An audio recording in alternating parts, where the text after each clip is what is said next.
며느리는 하늘이 내려준 머슴이라 했다. 결혼한 지 벌써 6년이 흘렀지만 시어머니의 그 말은 여전히 내 가슴을 짓눌렀다. 분가를 한 지도 이제 1년이 넘었다.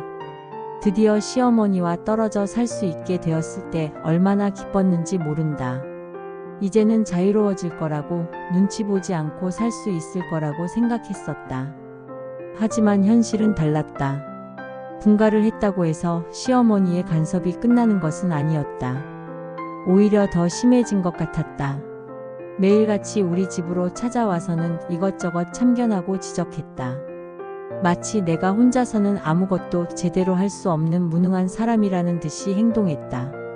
오래된 기와집 마당에서 벗어나 이제는 작은 단독주택에 살고 있었지만 그 좁은 마당에도 시어머니의 그림자가 드리워졌다. 손을 허리에 올리고 나를 내려다보는 그 모습은 예전과 조금도 달라지지 않았다. 오히려 분가 후에는 더 당당해진 것 같았다. 아들 집에 와서 며느리를 나무라는 것이 당연하다는 듯이. 5살 된 딸아이가 할머니를 보면 숨어버리는 것을 보면서 마음이 아팠다. 아이까지 눈치를 보게 만드는 이 상황이 너무 괴로웠다.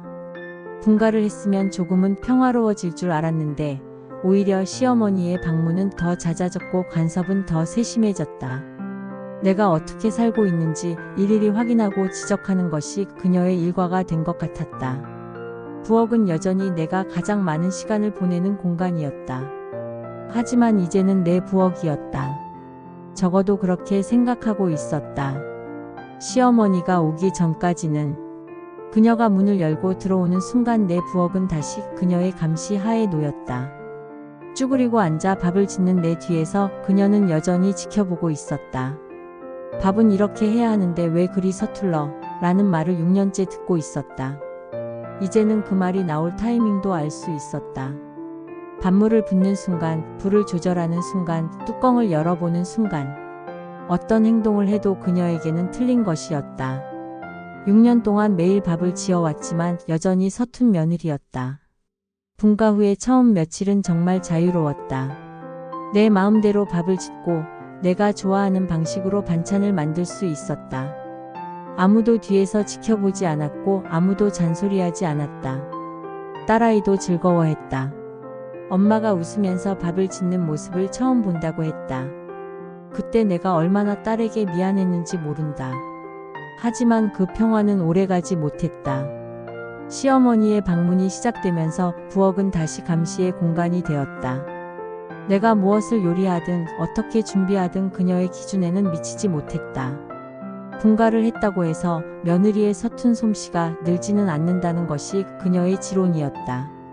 나는 다시 위축되기 시작했고 딸아이의 웃음소리도 점점 작아져 갔다. 마루에는 이제 남편만 있었다. 시어머니는 우리 집에 살지 않았지만 그녀의 존재감은 여전했다. 남편은 어머니가 오시면 더욱 무관심해졌다. 마치 나와 어머니 사이의 갈등에 끼어들고 싶지 않다는 듯이 자리를 피했다. 술에 취해 누워있거나 일찍 잠자리에 들어버렸다. 시어머니는 아들이 없을 때를 노려 찾아오는 경우가 많았다. 그럴 때면 나는 혼자서 모든 것을 감당해야 했다. 청소가 제대로 안 되어 있다. 정리가 엉망이다. 아이 교육을 제대로 하지 않는다. 끝없는 지적이 이어졌다. 나는 그저 고개를 숙이고 듣고만 있어야 했다. 분가를 하면서 가장 기대했던 것 중 하나는 남편과 조금 더 가까워질 수 있을 거라는 것이었다. 시어머니의 눈치를 보지 않고 부부로서 대화할 수 있는 시간이 생길 거라고 생각했다. 하지만 남편은 여전히 나를 외면했다. 오히려 어머니의 방문에 대해 불평하면 짜증을 내며 참으라고 했다. 남편은 외면했고 시어머니는 끝없는 잔소리와 꾸지람을 퍼부었다. 분가를 했다고 달라진 것은 아무것도 없었다. 오히려 혼자서 감당해야 할 몫이 더 커진 것 같았다. 예전에는 같은 집에 살면서 어느 정도 예측 가능했던 일상이 이제는 언제 시어머니가 들이닥칠지 모르는 불안한 나날의 연속이 되었다. 그 불안감이 나를 더욱 지치게 만들었다. 방 안은 이제 내가 유일하게 마음을 놓을 수 있는 공간이었다. 하지만 시어머니가 찾아온 날이면 그 안전한 공간조차 무너져 내렸다. 문을 닫고 있어도 밖에서 들려오는 목소리, 발소리에 나는 긴장해야 했다. 언제 문을 열고 들어올지 모르는 두려움에 떨어야 했다. 버텨야 했다. 오직 딸을 위해. 이제 5살이 된 딸아이는 할머니가 오시는 날이면 방으로 숨어 들어왔다. 엄마 품에 파고들어 작은 목소리로 물어봤다. 할머니는 왜 맨날 화내시냐고, 엄마는 왜 맨날 울어야 하냐고. 그 질문 앞에서 나는 할 말을 잃었다. 아이에게는 할머니가 무서운 존재였다. 웃어주지도 않고 안아주지도 않는 할머니. 엄마를 혼내기만 하는 할머니. 5살 아이의 눈에도 그것이 이상하다는 걸 알 수 있었다. 친구들의 할머니는 다 자상하고 다정한데 우리 할머니는 왜 다르냐고 물어볼 때마다 가슴이 미어졌다. 방 안에서 혼자 눈물을 훔치는 일이 잦아졌다. 6년 전보다, 1년 전보다도 더 자주 울게 되었다. 분가를 하면 나아질 줄 알았는데 오히려 더 외로워진 것 같았다. 예전에는 그래도 함께 사는 가족이라는 느낌이라도 있었는데 이제는 정말 혼자라는 생각이 들었다. 시어머니는 방문자일 뿐이고 남편은 방관자일 뿐이었다. 진정으로 내 편은 딸뿐이었다. 안방에서 들려오는 목소리는 이제 전화 통화 소리였다. 시어머니가 친척들에게 전화를 걸어 나에 대한 불만을 털어놓는 소리였다. 저런 게 며느리라니. 내가 못 살겠다는 말은 여전했지만 이제는 분가를 시켜줬는데도 제대로 살림하지 못한다는 내용이 추가되었다. 분가를 할 때 시어머니는 마지못해 허락했다. 아들이 원한다니 어쩔 수 없다는 식이었다. 하지만 그녀는 분명히 말했다. 분가를 한다고 며느리 노릇이 끝나는 게 아니라고. 오히려 더 잘해야 한다고. 시어머니를 자주 찾아뵙고 안부를 살피고 절기 때마다 음식을 해서 가져다 드려야 한다고. 전화 통화는 주로 저녁 시간에 이루어졌다. 남편이 퇴근하고 나서 온 가족이 들을 수 있는 시간에 마치 우리에게도 들으라는 듯이 목소리를 높여서 말했다. 며느리가 버릇이 없어졌다고, 분가를 시켜준 게 실수였다고, 손자 교육도 제대로 못하고 있다고 하소연했다. 딸아이가 그 소리를 듣고 있다는 것이 가장 괴로웠다. 아이는 할머니가 엄마 욕을 하고 있다는 걸 알고 있었다. 5살 아이가 그런 상황을 목격해야 한다는 것이 너무 잔인했다.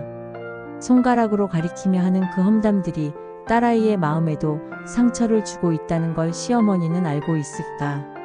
아니면 알고도 상관없다고 생각하는 걸까? 나는 그 모든 것이 원망스러웠다. 밤이 되면 딸과 함께 보내는 시간이 유일한 위안이었다. 하지만 이제 딸아이는 예전처럼 천진난만하지 않았다. 할머니가 다녀간 날이면 더욱 조심스럽게 행동했다. 엄마 기분을 살피고 혹시 엄마가 또 울지는 않을까 걱정하는 모습을 보면 가슴이 아팠다. 딸을 품에 안고 조용히 달래면서 나는 또다시 다짐했다.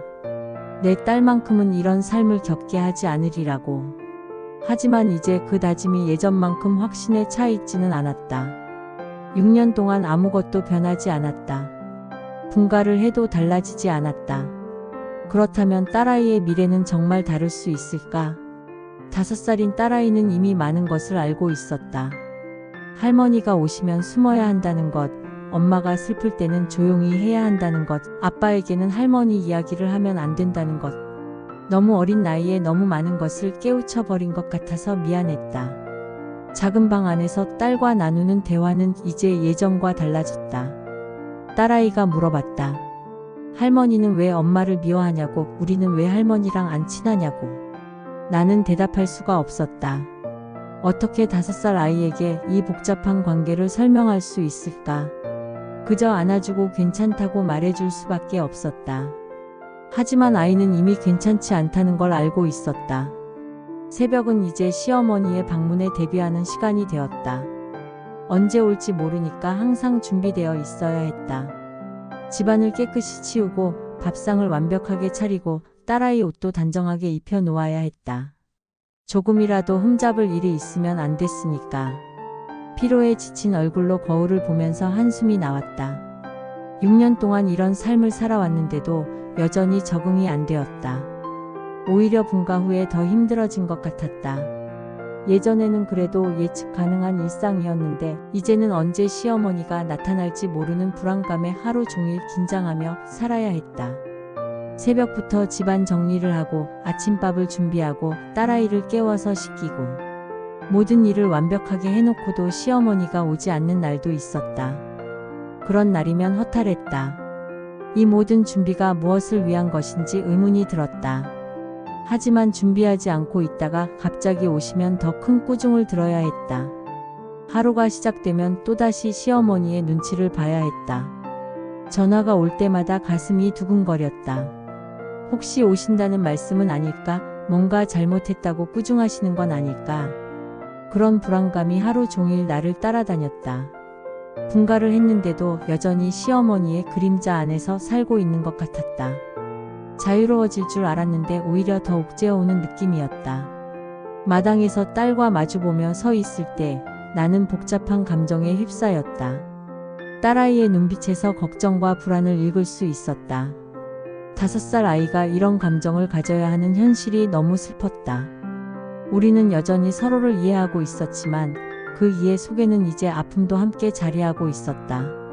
시어머니의 방문이 잦아지면서 딸아이도 변했다.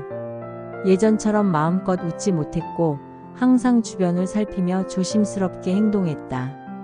아이가 할머니 오시는 날을 달력으로 확인하기 시작한 것을 보면서 마음이 아팠다. 5살 아이가 그런 걱정을 해야 한다니. 그 속에서도 지켜야 할 건 단 하나, 딸과의 희망이었다. 하지만 그 희망마저 예전만큼 확고하지는 않았다. 6년 동안 분가 후 1년 동안 달라진 게 없었다. 이 상황이 언제까지 계속될까? 딸아이가 더 크면 이 모든 상황을 더 정확히 이해하게 될 텐데 그때는 어떻게 해야 할까? 마당 한 구석에서 자라는 작은 풀들을 보면서 생각했다. 우리의 희망도 저 풀들처럼 질긴 것일까? 아무리 짓밟여도 다시 자라나는 그런 것일까? 딸과의 눈빛 교환 속에서 나는 여전히 사랑을 확인할 수 있었지만 그 사랑조차도 이제는 걱정과 불안으로 얼룩져 있었다. 그래도 포기할 수는 없었다.